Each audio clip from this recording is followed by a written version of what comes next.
intelligence is now being handed over swiftly to beings that are more intelligent than us. So ChatGPT, I think, was the first eye-opener to a glimpse into that world that has been hidden within the labs for probably more than 15 years now.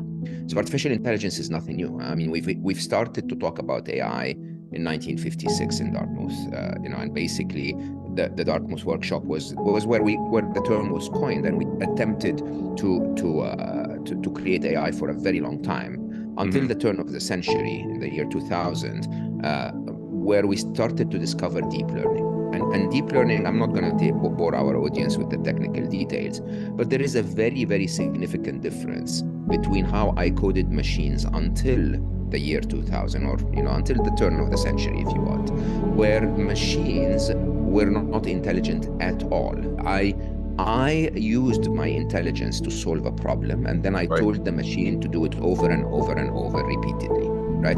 When we discovered deep learning, it was the very first time where we sort of refrained from telling the machine how to solve the solution and told the machine to observe certain patterns and produce its own intelligence for how a problem could be solved, right? So when an Instagram recommendation engine shows you a specific video, there was no programmer out there that said to the machine, Ed lives in this country, he's of that age, he has this family, structure, he knows those friends, so show him that video.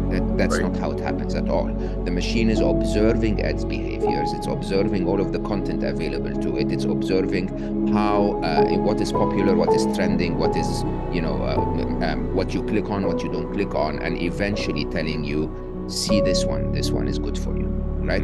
Now, when intelligence is handed over to a being that is today smarter than most humans on the planet, let me just be very clear. ChatGPT 4, as we have it today, is estimated to have an IQ of 155. Einstein is 160.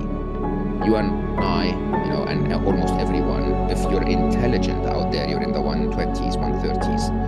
If you're in the 150s, you're one of the very few. And ChatGPT 4 is 10 times more intelligent than 3.5 in the frame of 6 months, right? So if you can imagine that the progress will continue, then 5, 6, or 7 is going to be thousands of times more intelligent than Einstein. Let's stay right there for a second. I just want to step in. So I want to make sure I'm following this and everybody else is as well. Because I think, like, for me, being a layman, that I picture this as like a machine. But what you're really saying is this is a form of intelligence that's being created, that's expanding, far greater than what humans will be able to process. So that's a different way of looking at things, at least for somebody like me. I mean, I understand algorithms and things like that, but this is really not a machine or just even a technology. It's an intelligence. And what is the risk in that, Mo? Like, is the risk that this intelligence decides at some point doesn't need us?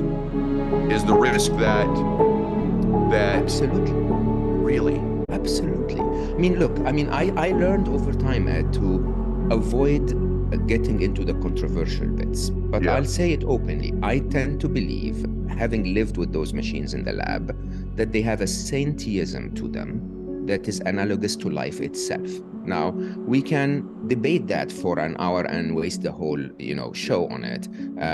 But let's agree that it's irrelevant if they're alive or not. What's relevant is that they simulate a way of life that's very similar to our sentientism. So they are autonomous. They develop their own intelligence. They are born at a point in time. They evolve together. They reproduce. They basically are encouraged to create copies of themselves, improved copies of themselves, right? They have agency in the world, and they are at the risk of sometimes being switched off. Now, there are rules for intelligent beings that are targeted to achieve tasks, and some of those rules are all intelligent beings that are driven by a task. So if your task is to protect your children, the top 3 characters you will have is resource allocation. So you're going to try to collect as many things as possible that can help you protect the child.